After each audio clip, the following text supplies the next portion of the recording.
이 시간 하나님께서 우리에게 주실 생명의 말씀 요한복음 1장 6절에서 14절 우리 같이 함께 합독하도록 합니다. 요한복음 1장 6절에서 14절까지 있는 말씀입니다.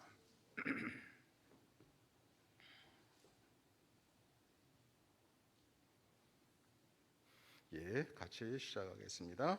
하나님께로부터 보내심을 받은 사람이 있으니 그 이름은 요한이라.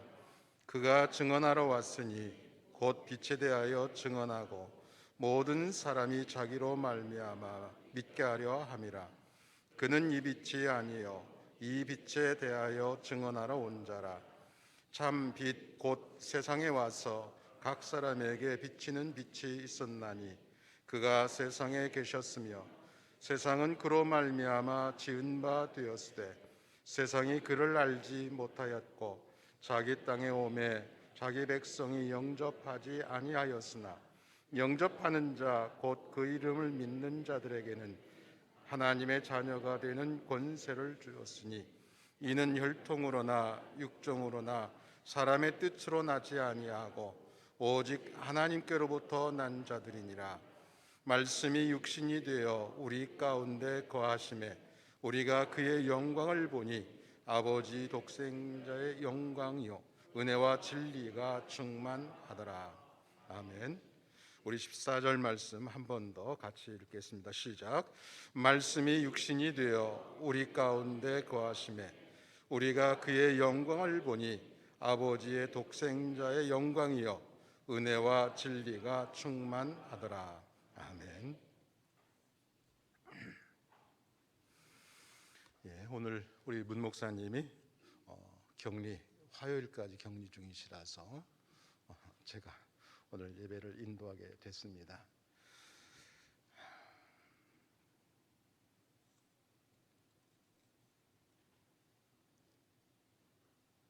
갑자기 조용하니까 좀 그렇죠? 오늘 저나 여러분이나 다 그리스도인들이시죠? 그리스도인이다라고 하면 무엇 때문에 그리스도인이라고 할까? 어떤 사람을 그리스도인이라고 할까? 그리스도인들은 도대체 어떻게 살아가고 있기 때문에 그리스도인이라고 할까? 또 그리스도인들이 목표를 두고 있고 또 그들의 생활은 어떤 태도를 가지고 살고 있을까라고 하는 것이 우리가 한 번쯤은 고민해 보기도 하고 생각해 봐야 될 그런 내용 중에 하나입니다. 오늘 요한복음 1장 전체에 있는 말씀 가운데서도 오늘 같이 합독한 말씀 중심인데요. 이 말씀 가운데서 보면 분명히 세례 요한도 등장을 하고, 근데 세례 요한이 그런 말을 하죠. 나는 아니다. 나는 아닌데 라고 하면서 자기가 증거하고 드러내려고 하고 보여주고 싶은 분이 어떤 분인가에 대해서 여기서 말씀을 해주고 있습니다. 그렇다면 사도 요한이 됐던 오늘 우리들이 동일하다고 한다면 우리가 드러내야 되고 우리가 보여줘야 되고 우리가 소개해 줘야 되고 우리가 함께 동행해야 될 그분이 어떤 분인가? 그분 앞에서 내가 어떻게 살아야 되는 것인가? 라고 하는 문제를 함께 생각해 보려고 합니다. 오늘 말씀이 육신이 되었다라고 하는 말씀인 태초에 말씀이 계셨다. 이 말씀이 하나님과 함께 계셨으니 이 말씀은 곧 하나님이시다라고 표현을 1절부터 하고 계세요. 태초에 말씀이 계셨다.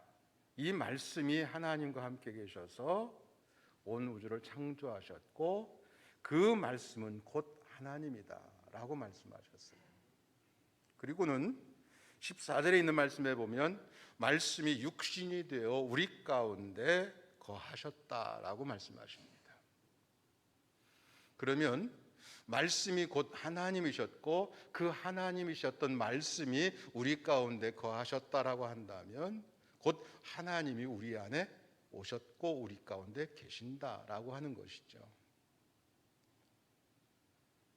지금 이곳에 저와 여러분이 함께하는 이곳에 하나님이 계신다라고 하는 증거가 또한 이 말씀 속에서도 성립이 되어지는 거예요.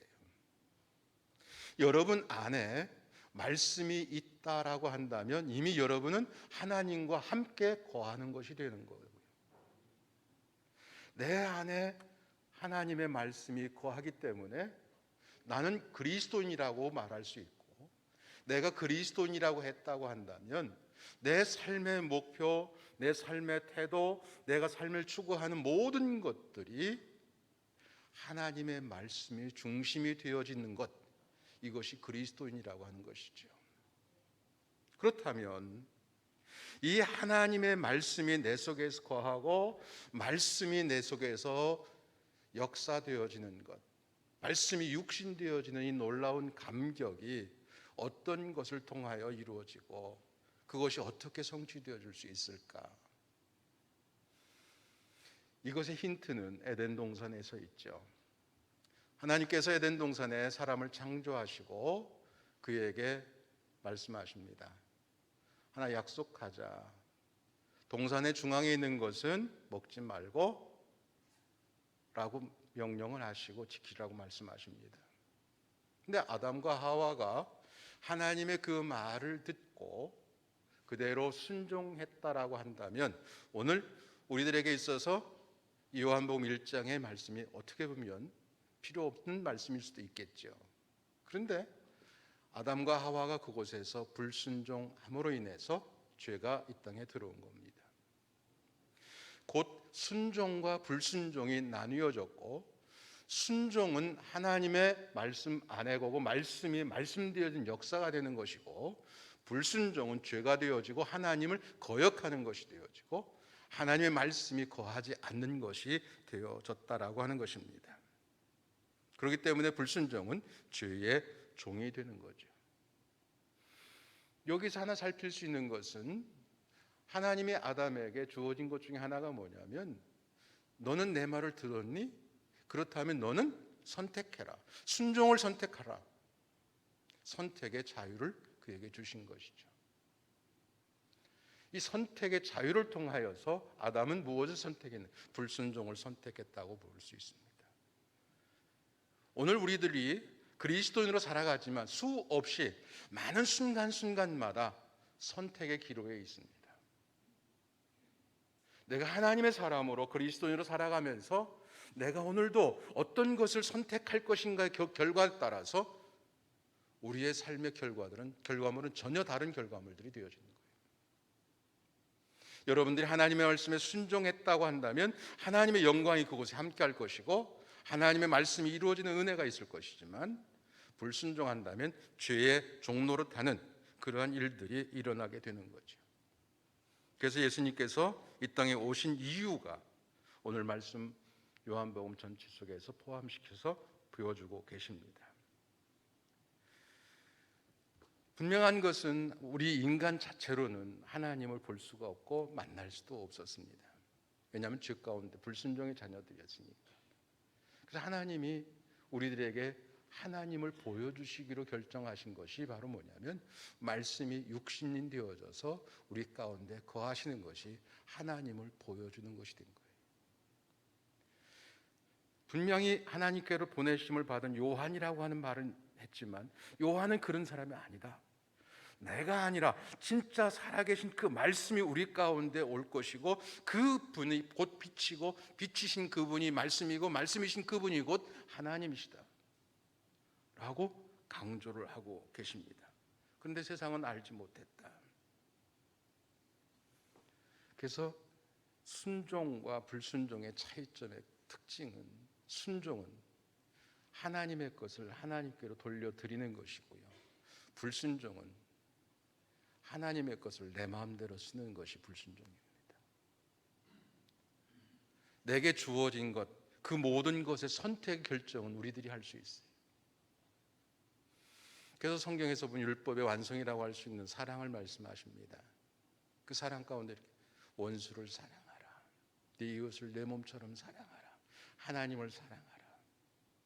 거기에는 내가 사랑을 하기로 선택하라. 그리하면 내가 율법의 완성을 내가 맛보게 될 것이다 라고 하는 거예요. 그 사랑을 선택했다면 우리는 사랑해야 되는 거죠. 우리가 그리스도인이라고 한다는 것은 하나님의 말씀대로 살아가기로 선택하고 결정한 사람들입니다. 그래서 요한복음에서도 말씀하신 것처럼 8장에서 진리가 너희를 알지니 진리가 너희를 자유케 하리라.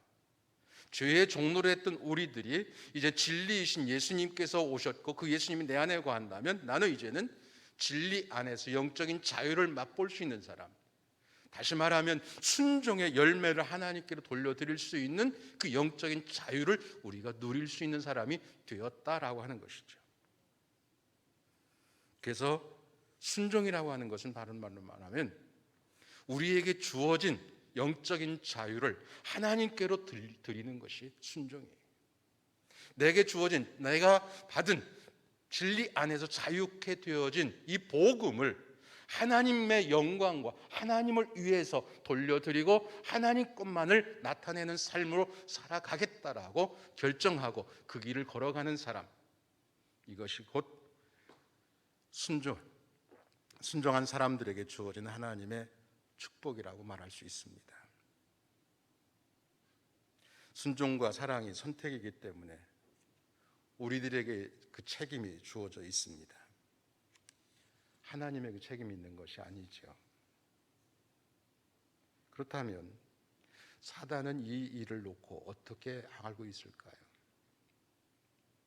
우리는 하나님의 말씀에 순종하기로 결심하고 말씀을 중심으로 하고 말씀을 듣고 말씀을 배우고 말씀을 알고 말씀대로 살아가려고 수없이 몸부림칠 때마다 사단이 하는 작업이 하나 있습니다. 그것은 뭐냐면 하나님과 나를 분리시키는 겁니다. 하나님과 나 사이에 들어와서 하나님과 나를 멀리 떼어놓는 것, 이것이 영적인 외로움이고 이 땅에서도 외로움이라고 볼 수 있습니다. 외로울 때 우리는 유혹을 받기 쉽습니다. 그래서 사단은 끊임없이 우리를 어떤 위치에 놓는가, 혼자 자리로 놓고 외로운 자리에 놓고 하나님의 그늘, 하나님의 그 영향권에서 우리를 떼어놓으려고 끊임없이 노력하고 우리를 유혹 방해하고 있다라고 하는 것이죠. 사단이 우리들로 하여금 하나님의 영광된 삶을 살아가지 못하도록 하는 것, 내가 하나님을 찬송합니다, 내가 하나님 말씀에 순종합니다, 말씀을 따라갑니다, 말씀을 지킵니다 할 때마다 내 속에서는 누가? 하나님의 영광이 나타나고 말씀이 이루어진단 말이에요. 근데 그때 그걸 가장 싫어하는 존재가 사단이에요. 그러니까 사단은 끊임없이 하나님과 나 사이를 띄워놓으려고 하는 것이죠. 그래서 하나님께 우리들이 끊임없이 가까이 나아가야만이 우리 영이 건강해질 수 있는 것이고 우리 삶이 동행의 길을 걸어갈 수가 있는 거죠. 에녹이 300년 동안 하나님과 동행했다. 그리함으로 죽음을 보지 아니하고 하늘에 올라갔다라고 표현을 합니다. 하나님과 동행하는 것, 하나님과 함께 걸어가는 것, 하나님의 생각, 하나님의 길, 하나님의 목표, 하나님의 뜻이 곧 에녹의 전부였다라고 표현할 수 있는 것이 동행입니다.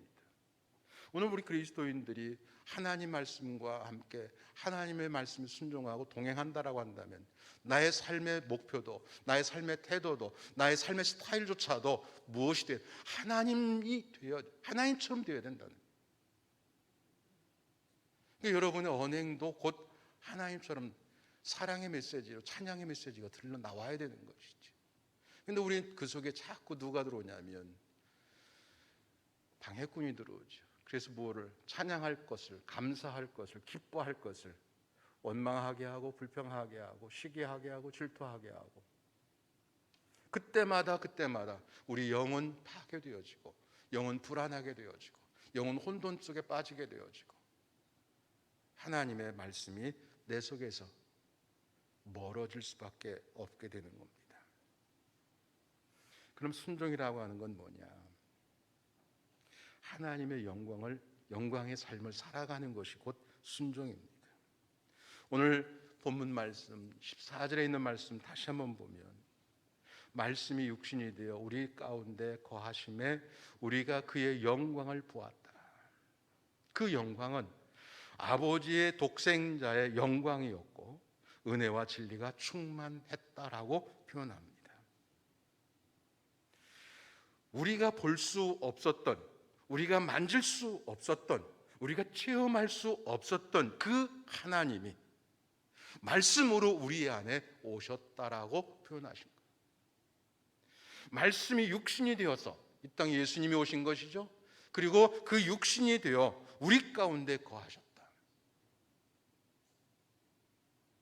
내 안에 하나님의 말씀이 임했다면 내 안에 하나님이 거하시는 거죠. 하나님의 말씀이 내 안에 거하고 내가 그 하나님의 말씀이 내 속에서 하나하나 완성되어질 때마다 영광이 나타나고 그 영광은 곧 뭐냐? 은혜와 진리가 충만한 성령의 사람이 되어지는 것이다.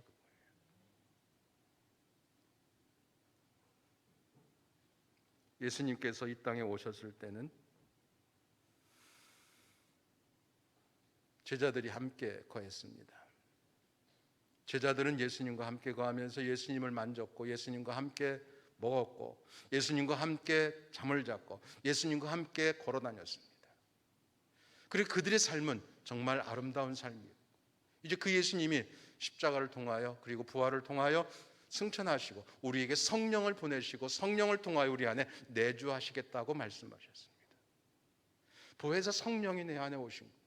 보혜사 성령은 곧 하나님이시고 그 하나님이 내 안에 거하시고 그 하나님이 내 속에서 오늘도 나와 동행하는 그 삶, 그 삶은 곧 이제는 오늘 나에게 말씀이 육신되어지는 그 기쁨을 체험하는 삶의 주인공이 되어진 겁니다.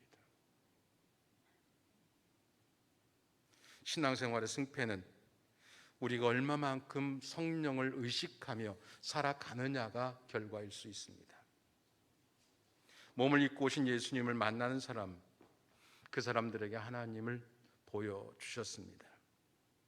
예수님은 이 땅에 계시는 동안 사역을 하시면서 많은 일을 하셨습니다. 그러나 그 모든 일들을 하실 때마다 나타나는 것은 그 일의 결과적으로는 하나님의 영광이 나타났다는 겁니다. 하나님의 영광이 그 옷에 함께 하셨고 하나님의 영광이 그 예수님의 사역 속에 늘 동행하셨습니다. 왜냐하면 예수님이 말씀으로 성취하셨기 때문에. 그러면 오늘 우리는 어떻습니까?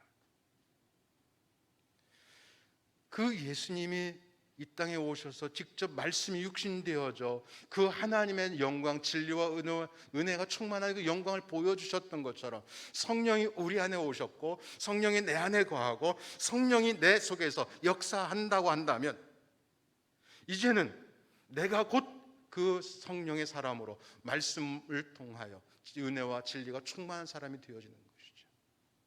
이걸 다른 말로 바꾼다면 하나님께서 이 땅을 구원하시기 위하여서 말씀이셨던 하나님 곧 예수 그리스도를 보내셨고 예수님은 성령을 통하여 우리에게 다시금 우리 안에 오셨습니다. 그렇다면 하나님이 예수님을 보내신 목적이나 예수님이 성령을 통하여 우리 속에 내주하시며 동행하시며 이루고자 하는 목표는 동일한 목표가 되어야 됩니다. 그 동일한 목표가 바로 뭐예요? 진리와 은혜가 충만한 하나님의 영광이 나타나는 삶이라는 거죠. 그렇기 때문에 순종은 곧 하나님의 영광이 나타날 때 순종이 되어집니다. 순종은 곧 하나님의 영광이 드러나서 은혜와 진리가 충만해질 때 참된 순종의 열매가 되어지는 것이고 승리가 되어지는 것입니다. 이게 바로 성육신의 원리라고 생각합니다. 우리가 하나님의 말씀을 순종하면 그 말씀이 우리의 몸을 입고 나타나는 것처럼 우리의 언행과 우리의 생각과 우리의 모든 것을 통하여 하나님의 영광이 드러나고 사람들이 나를 만날 때 내가 그렇게 살아가는 모습을 볼 때마다 하나님께 영광 돌리며 진리가 충만해지는 그 감격 속에 있게 되어지는 것이지요. 여러분들이 하나님의 말씀에 순종하고 말씀이 성취되어진 거룩하고 은혜로운 삶을 살게 되어지면 그곳에 다른 사람들이 여름 올 때마다 뭘 보느냐? 하나님을 만나게 된다, 그거죠. 이걸 좀 쉬운 예로 든다면 이렇게 말할 수 있습니다. 성경에 보면 에베소서에 그런 말씀이 있죠. 남편들에게 주어진 메시지인데요, 남편들아 아내를 사랑하라. 아멘하고 크게 하시는 거 보니까 사랑을 못 받으시는 건가요? 자, 그러면 이게 분명히 하나님 말씀이죠. 곧 예수님이란 말이에요. 예수님이 우리 그렇게 했어요. 우리 남자들 어때요? 아내를 사랑하라. 그러면 어떻게 돼? 내가 아내를 말씀에 따라 사랑하면 아내는 나를 통하여 누구를 만나게 될까요? 나를 통하여 하나님의 영광을 보게 될 것입니다. 바꾸어서 말하면 아내들도 동일한 말씀이죠. 내가 하나님의 말씀에 순종하고 그 말씀이 나를 통하여 성취되어지고 완성되어질 때마다 그곳에는 하나님의 영광이 나타나고 하나님의 은혜가 충만하게 되어지고 진리가 충만해지는 그 아름다운 현장이 되어지는 것이에요. 근데 우리는 순종을 조금 오해한 게 있어요. 순종하면 복 받는데, 맞긴 맞지만 잘못 해석하고 좀 적용하게 되면 그 순종의 결과물을 이기적인 모양으로 사용할 수도 있습니다. 순종의 진짜 목표와 순종의 진짜 의미는 그게 아닙니다. 하나님을 보여주는 비결이라는 것입니다. 내가 하나님의 말씀에 순종할 때마다 하나님이 보여지는 비결, 내가 말씀에 순종하면 곧 하나님이 그 속에 임재하시고 그 속에 은혜가 진리가 충만하여 하나님의 영광 속에 찬양이 나타나는 그 아름다운 현장이 되어지는 것, 이게 순종의 복 중의 복입니다. 그럼 이것을 어떻게 성경에서는 표현했는가? 12절에 보면 영접하는 자 곧 그 이름 믿는 자들에게는, 곧 말씀을 영접하고 말씀을 받아들인 자들에게, 하나님 곧 예수 그리스도를 그의 이름을 믿고 그걸 믿고 받아들이고 순종한 자에게는 하나님의 자녀가 되는 권세를 주었다. 이게 복입니다. 우리가 이 세상에 살면서 가장 큰 행복이고 가장 큰 능력이고 가장 큰 자부심이고 가장 큰 저력은 뭘까요? 그것은 내가 하나님의 자녀입니다, 내가 곧 하나님의 사람입니다라고 하는 이것만큼 나를 힘있게 만드는 것은 없을 거예요. 여러분의 삶의 에너지가, 원동력이 내가 잘 살고 똑똑하고 이런 게 아니라 내가 곧 하나님의 자녀입니다. 하나님이 내 속에 계시고 내 속에 하나님의 말씀이 살아 역사하고 그 하나님의 말씀이 역사할 때마다 나를 통하여 하나님의 영광이 드러납니다. 이것이 우리의 삶의 에너지요, 힘이요, 능력이요, 권세라. 이걸 가지고 살아가니까 그 속에 하나님의 영광이 나타나고 어둠의 세력들은 물러갈 수밖에 없지 않을까요? 이걸 다른 말로 표현한다면 하나님이 우리를 높여주신다라고 하는 거예요. 세상에 하나님이 나를 향하여 말씀하십니다. 내가 내 말을 받아들였니? 너는 이제부터는 내 아들이야, 내 자녀야. 조금 더 심하게 표현, 넌 내 새끼야, 내 거야, 내가 책임질 거야. 여러분, 감격스럽지 않으세요? 그것도 전 우주를 창조하신 하나님이 온 세상에 담당하게 선포하시는 것이 너는 내 사람이야, 너는 내 거야. 이것보다 우리 가슴을 뜨겁게 만드는 것은 없다고 저는 확신합니다. 사도 바울은 데살로니가전서 1장에서 그런 말씀을 합니다. 우리 복음이 말로만 너에게 이른 것이 아니라 오직 능력과 성령과 큰 확신으로 된 것인데 우리가 너희 가운데 너희를 위하여 어떤 사람이 된 것은 너도 아는 바다. 여기에서 보면 이렇게 말합니다. 바울은 말로만 복음을 전하지 않았다. 우리 복음이 말로만 너희에게 이른 것이 아니라 능력과 성령과 확신 가운데 너희 가운데서 너희를 위하여 어떤 사람이 된 것은 너도 안다. 이게 요한복음 1장 12절의 말씀입니다. 14절의 말씀에 순종하여 받아들이고 영광 속에 살아가는 오늘 우리들이 고백할 수 있는 메시지 중에 하나입니다. 하나님의 말씀이 이제 말로 아니라 내가 곧 증거물이고 내가 곧 살아있는 메시지고 내가 곧 살아계신 하나님을 보여주는 현장이다. 여러분의 모습에서, 여러분의 언행에서, 여러분의 삶의 비전과 목표 속에서 진리이시고 말씀이신 그 성령, 그 하나님이 여러분을 통하여 드러난다라. 이게 복음으로 열매 맺는다는 것. 그래서 요한 1서에서는 그렇게 말합니다. 우리가 눈으로 본 바고 손으로 만진 바고 귀로 들은 바 말씀이 우리의 몸에 있고 나타나는. 오늘 여러분들이 이제 살아가시면서 여러분을 통하여 말씀이 몸으로 드러나는 삶이 여러분의 그리스도인의 순종된 하나님의 영광을 위하여 살아가는 삶인 줄 믿습니다.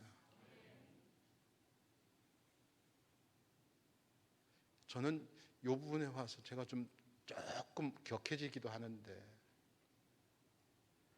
왜냐하면 이것보다 더 큰 행운은 없는 것 같아요. 이것보다 더 큰 감격은 없는 것 같아요. 왜? 나를 통하여 누구를 보여준다? 하나님의 영광을 보여준다. 여러분이 가는 곳곳마다 하나님의 영광이 보여지는 거예요. 하나님의 영광이, 그래서 그곳에 성령이 진리의 영이 충만해지고 정말 천군 천사들이 화답하는 그 놀라운 그 화답의 현장이 여러분이 있는 곳곳이 되어진다고 여러분 상상해 보십시오. 아니, 상상이 아니라 그걸 날마다 체험한다고 느껴. 얼마나 행복할까요?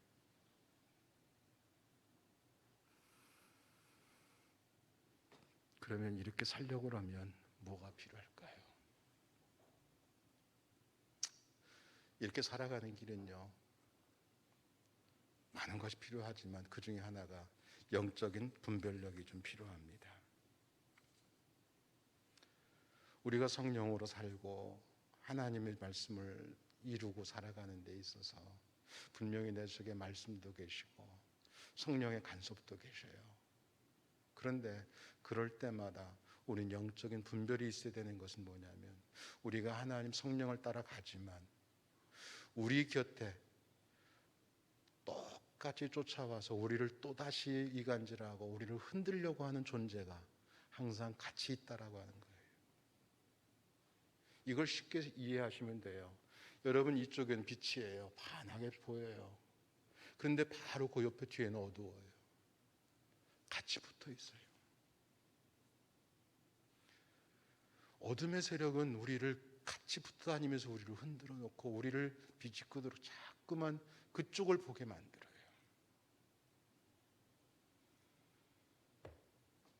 이 영적 분별력이 필요한데, 이 영적인 분별력을 사도 바울을 통해서 이렇게 좀 살펴본다면, 사도행전 16장 6절에서 성령이 아시아에서 말씀을 전하지 못하게 했다라고 사도 바울이 고백을 합니다. 사도 바울은 아시아에 가서 복음을 증거하고 싶었어요. 가슴이 뛰었고요. 그곳에 있는 사람들을 만나고 싶었어요. 근데 성령이 그를 못 가도록 막습니다. 아마 우리들은 그럴지 몰라요. 이거는 내가 그들을 사랑하고 그들 위해 복음을 증거했고 그들 위해 말씀 살아가는데 이건 가야 돼. 무조건 가야 돼, 가야 돼, 가야 돼. 이것만이 분별력은 아니에요. 사도 바울은 그때 멈춰섰죠. 근데 또 재밌는 게 데살로니가 2장 18절의 말씀에 보면은 그러므로 나 바울은 한 번 두 번 너에게 가고자 하였으나 사단이 우리를 막았다. 이 두 말씀의 공통점 하나는요, 사도 바울이 하는 사역 속에 나타난 거예요. 하나는 건너가려면 성령이 막았고, 하나는 사단이 막는 거죠. 사도 바울은 이 사역을 하고 싶었던 거예요.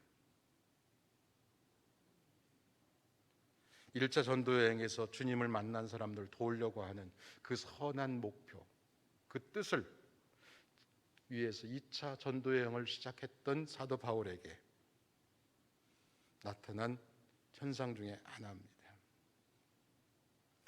사도행전 16장에서는 사도 바울이 성령께서 자기를 아시아가 아니라 마게도냐로 인도하는 것을 알게 되었고 거기에 순종을 합니다. 방향을 바꾸는 거죠. 때로는 우리는 그것이 아무리 하나님의 일이라 할지라도 방향을 틀 줄도 알아야 되고요, 멈출 줄 아는 것이 성령의 민감한 삶을 살아가는 거예요. 그런데 그걸 누가 방해를 하느냐? 사단이 그걸 막는 거죠. 성령은 마게도냐로 가게 하고 빌립보죠. 그리고 사단은 거기로 오면, 사도 바울이 오면 안 되니까 그걸 막습니다. 사도 바울은 여기서 성령의 감동을 받고 말씀에 따라 순종하여 그쪽으로 건너갑니다. 자, 이 정도로 순종하고 분별해서 건너갔으면 그 사역은 성공적이고 은혜로워야 되지 않을까요? 평안해야 되지 않을까요? 근데 그렇게 순종하고 건너갔던 순종의 결과는 인간적으로 보면 참으로 비참했습니다. 마게도냐 첫 전도자 바울은 그 순종하고 건너갔던 그곳에서 감옥에 갇히고 마는 거예요. 건너가자마자 감옥에 갇혔어요. 하나님, 내가 이곳 말씀에 순종하여 성령의 감동을 받아서 아시아가 아니라 이곳까지 왔습니다. 그런데 왜 나를 감옥에 가둡니까? 라고 원망할 수도 있고, 어둠의 세력들과 동조해서 불평할 수도 있었을 거예요. 그러나 사도 바울은 오히려 그곳에서 감옥에 갇혀 있으면서 행했던 것은 기도와 감사와 찬양과 영광이었습니다. 오히려 그렇게 감옥이든 어느 곳이든 그게 문제가 아니라 하나님의 말씀에 순종한 그 자리가 하나님의 영광된 자리기에 그는 찬송했고 기도했고 하나님의 영광을 드러내는 걸로 그는 삶을 살았습니다. 그 결과 빌립보 교회가 이 사건 이후에 시작된 것을 볼 수 있습니다. 하나의 교회가 감사와 찬송과 순종과 하나님의 영광 속에 시작했다라고 하는 것이죠. 사람이 볼 때는 비참했지만 하나님이 볼 때는 그것보다 더 아름다운 현장이 없었어요. 이것이 바로 오늘 우리들에게 있어서 신앙과 사역을 다시 한번 분별 있게 해봐야 되는 중요한 교훈 중에 하나입니다. 너희는 스스로 조심하라. 우리의 마음이 둔해지면 분별력이 사라지게 돼요.